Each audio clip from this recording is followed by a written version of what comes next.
As part of our ongoing Chasing the Dream initiative, Poverty and Opportunity in America, we want to introduce you tonight to the new leader of one of our nation's leading philanthropic organizations, the Robin Hood Foundation, which for decades now has led the fight against poverty in New York, has appointed Wes Moore as its new chief executive.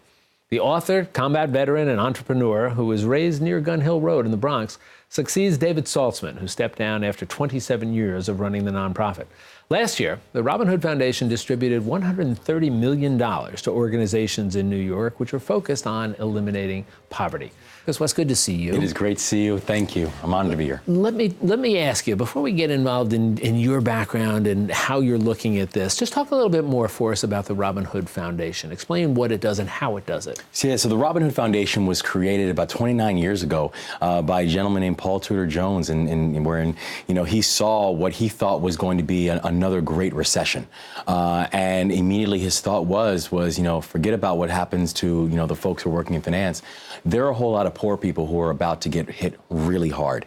And he said, we have to create foundations and supports for the least amongst us. The ones who, as is often said, when some people, catch a cold, some people catch pneumonia.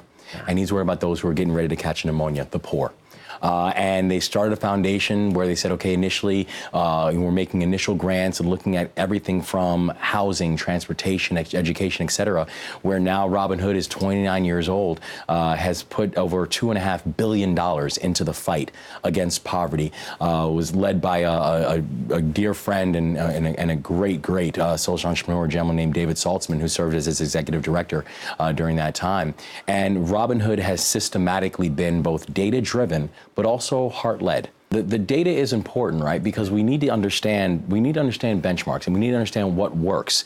But at the same time, we can never forget about the humanity of this work. We can never forget about the fact of who it is that we are serving and who it is that we will unabashedly stand for, particularly in times when we know that they are at their most vulnerable. I think one of the more impressive, and there are a lot of impressive things about the Robin Hood Foundation, you mentioned $2.5 billion, the fact that every dollar donated goes to the program. And Robin Hood is a very unique organization in that way, where basically the board of Robin Hood says we're taking care of all the operational expenses. So every dollar that's given to Robin Hood is then going out into the field. And the average donation to Robin Hood is $133. I thought that was really interesting. 360,000 donors. So we're talking about people who are saying, listen, I just want to be able to give what I can. I was talking with a friend of mine from Baltimore, a guy who's spent much of his life involved in the criminal justice system, but eventually got out and became an entrepreneur because no one would hire him. And has become an entrepreneur, now runs 3 different barbershops in Baltimore, give kids free haircuts when they bring books in. I got a text message from him this morning saying, my man, I'm getting ready to make my $133 donation to Robin Hood. That's great. That's what Robin Hood is about. We're about building an army of poverty fighters. Yeah. Let me talk about your background, because I think when you look for leadership, we are the products of what our experiences have been. That's right. And I think you have fascinating experiences. Tell me about that. One of the reasons why I'm so excited about Robin Hood is that this is a very personal mission to me. The idea of what it's like to come up in a place that has been chronically neglected. And worst of all, to know it. Yeah. To know that we live in an area that honestly is not being thought about by many other people. I've lived in those areas. I saw my mom working 3 part-time jobs and not getting her first full-time job until I was about 14 years old. I know that reality. And I think kind of the juxtaposition then of me kind of walking in to this seat of Robin Hood, coming from a community that actually Robin Hood helped to fund really? Like 15 years ago, the Evander Childs neighborhood. Talk about closing a circle. Talk about closing a circle. And so for me, this becomes a very personal mission in the idea that I know that I have benefited from the generosity of others. I know I benefited from mentors and people who saw something in me before I was ready to see it in myself. But I also know this, is that we're never going to cherry pick our way to fixing structural problems. We have to actually address structural problems as well. So then when we're watching people advance and we're watching families who are then going to be economically mobile, that mobility is not because we've cherry picked, but that mobility is because we fix social inequities. Right. I've seen you quoted as saying that philanthropy alone, as important as it is in this battle against poverty, that philanthropy alone is not going to solve this. You talk about we need to be conveners. Yes. What do you mean by that? I think Robin Hood has an important role to play in terms of the capital that it can distribute. And one thing we take a great deal of pride in is the fact that when people are trusting Robin Hood with their resources to make sure that it's put out wisely and smartly, that we take that seriously and we feel like we are best in class at that. However, philanthropy alone will never fix what policies have created. There are policies that are putting people and keeping people in poverty every single day, whether it's the way we think about transportation, the way we think about housing, the way we think about education, the way we think about health and human services. So I think part of the job of Robin Hood is, in addition to being an incredibly effective distributor of capital, to make sure we're helping and supporting great organizations like ones that Robin Hood have been involved in for a long period of time, organizations like KIPP, organizations like the Association to Benefit Children, these organizations like the Harlem Children's Zone.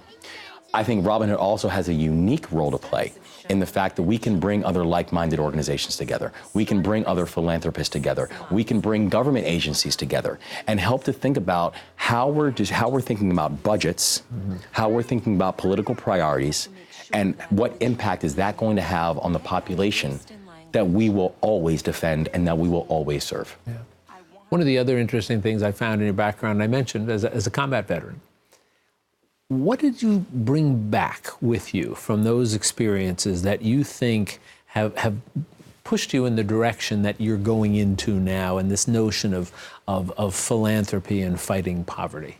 It was interesting because it was actually my military experiences that actually gave me my first direct connection to Robin Hood.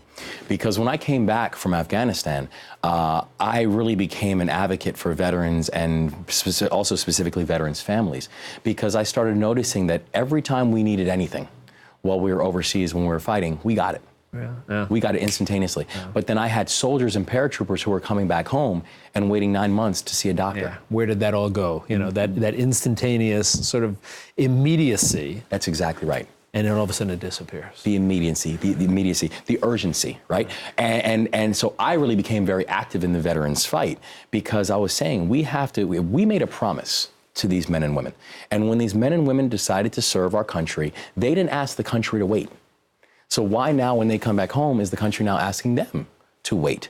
Robin Hood and its executive director, David Saltzman, got wind of a lot of the work that we were doing around veterans. And Robin Hood said, we want to be able to attack this issue of veterans homelessness, right? How can we have veterans who are coming back home who can't find a home? And Robin Hood put together a Veterans Advisory Council where they're saying, we are going to attack the issue of veteran homelessness, and included me on this council with a collection of other people, Admiral Mullen and a collection of other, veterans advocates as well. And through the work of that council and through the work that they were doing with the City of New York, the State of New York, other organizations, et cetera, have really created a national model about the way that we address veteran homelessness.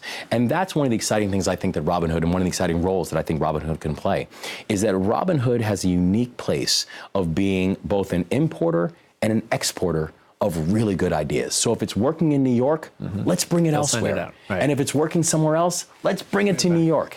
That's another unique role. And for an organization to have that willingness to embrace something that, okay, this isn't ours, but it works. So we're going to embrace it and make it ours. That's exactly right. Well, it's not about ownership. Yeah. It's about efficacy. Yeah. We just want to make sure if it's effective, let's spread it out.